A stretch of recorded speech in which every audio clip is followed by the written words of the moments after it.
Hi అండి, welcome back to our channel Indu Chandu.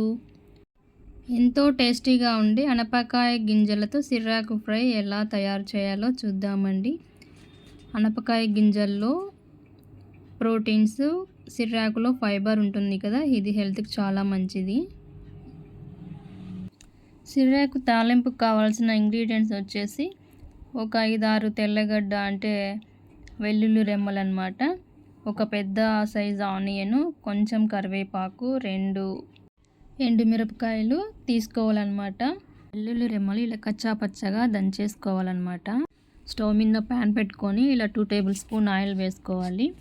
నేను ముందే 2 ఆకుకూర కట్టలు సిర్రాకులు చిన్నగా కట్ చేసుకొని ఇలా వాటర్తో వాష్ చేసి నీట్గా పెట్టేసుకున్నానండి. ఇలాగా వీడియోలో చూపిస్తున్నట్టుగా నీట్గా కట్ చేసి ఆల్రెడీ కడిగేసాను అనమాట ఆకుకూర అంతాను.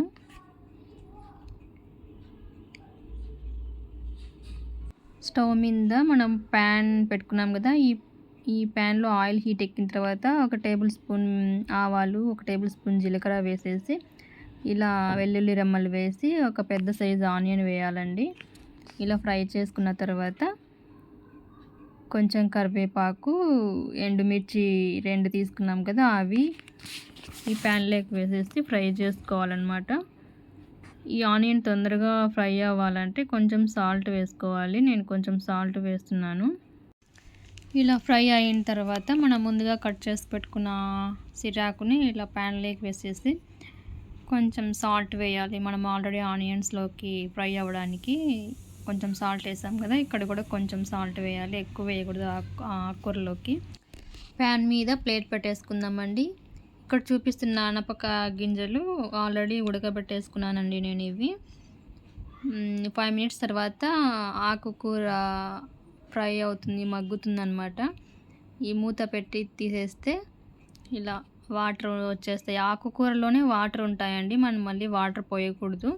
ఆ ఆకుకూరలోని వాటర్తోనే ఆ వేడికి ఆవిరికి ఉడికిపోతుంది అనమాట. అది గరిటెతో మిక్స్ చేసేసి ప్లేట్ పెట్టేసేయాలి. తర్వాత ఒక 5 మినిట్స్ తర్వాత ప్లేట్ తీసేస్తే ఇలా బాగా చక్కగా ఫ్రై అవుతుందండి.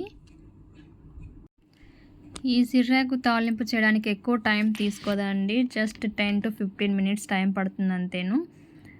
కానీ హెల్త్కి చాలా మంచిది కదా ఈ ఆకుకూరలు.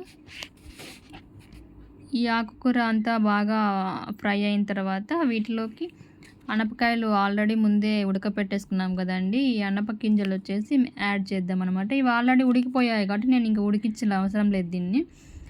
ఆకుకూర ఫ్రై అయిన తర్వాత ఆకుకూర డైరెక్ట్ ఈ అనప గింజల్ని యాడ్ చేసేసాను అనమాట. ఇవి అలా గరిటెతో మిక్స్ చేసుకొని ప్యాన్ మీద ప్లేట్ పెట్టుకోవాలి. 1 మినిట్ తర్వాత ప్యాన్ మీద ప్లేట్ తీసేస్తే నీట్గా ఇలా కుక్ అయి ఉంటుందన్నమాట. పల్లీల కారం పొడి ఎలా ప్రిపేర్ చేయాలో మన ఇందు చందు యూట్యూబ్ ఛానల్లో ఉంది, వెళ్ళి చూడండి. ఇక్కడ లైట్గా చెప్తాను. స్టవ్ పైన ప్యాన్ పెట్టుకొని ప్యాన్ వేడెక్కిన తర్వాత 1 కప్పు పల్లీలు ప్యాన్లో వేసుకొని లో ఫ్లేమ్లో ఫ్రై చేసుకోవాలి. ఫ్రై అయిన పల్లీలు ఒక ప్లేట్లో వేసుకోవాలి. అదే ప్యాన్లో 1 టేబుల్ స్పూన్ ఆయిల్ వేసుకొని 10 నుంచి 15 ఎండుమిర్చి, 1 టేబుల్ స్పూన్ జీలకర్ర వేసుకొని ఫ్రై చేసుకోవాలి. ఎండుమిర్చి చల్లారిన తర్వాత మిక్సీ జార్లో వేసుకొని ఎండుమిర్చి, జీలకర్ర, సాల్ట్ వేసుకొని ఫైన్ పౌడర్ లాగా చేసుకోవాలి. తర్వాత చల్లారిన పల్లీలకు పొట్టు తీసేసి ఈ పల్లీలు మిక్సీ జార్లో వేసుకొని 10 నుంచి 10 వెల్లుల్లి రెమ్మలు, తగినంత సాల్ట్ వేసుకొని 2-3 పల్స్ ఇస్తూ కొంచెం బరకగా గ్రైండ్ చేసుకోవాలి. ఈ గ్రైండ్ చేసుకున్న పల్లీల కారం పొడిని ఫ్రై చేసి పెట్టుకున్న అనపకాయ గింజల సిర్రాకు ఫ్రైలోకి మిక్స్ చేసుకోవాలి. పల్లీల కారం పొడిని ప్రిపేర్ చేసి పెట్టుకున్నాం కదా, ఇది ఇప్పుడు ఆకుకూరలు యాడ్ చేసుకొని మిక్స్ చేసుకోవాలి. అంతే, ఎంతో రుచికరమైన రాయలసీమ అనపకాయ గింజల సిర్రాకు ఫ్రై తయారైపోతుంది. ఇలా ఒకసారి ట్రై చేయండి. వీడియో నచ్చితే లైక్ చేసి సబ్స్క్రైబ్ చేయండి, మర్చిపోకండి. ఈ అనపకాయ గింజలు సిర్రాకు ఫ్రై హెల్త్కు చాలా మంచిదండి. అనపకాయ గింజల్లో ప్రోటీన్స్, సిర్రాకులో ఫైబర్ ఉంటుంది కదా, చాలా హెల్తీ రెసిపీ అనమాట. ఇది ఎంతో టేస్టీగా ఉండే అనపకాయ గింజల సిర్రాకు ఫ్రై అనమాట. ఇది చపాతీలో కానీ రైస్లో కానీ పప్పు చేసినప్పుడు సైడ్ డిష్ ఫ్రై లాగా కూడా చాలా బాగుంటుందండి. ఇది ఒకసారి ట్రై చేయండి.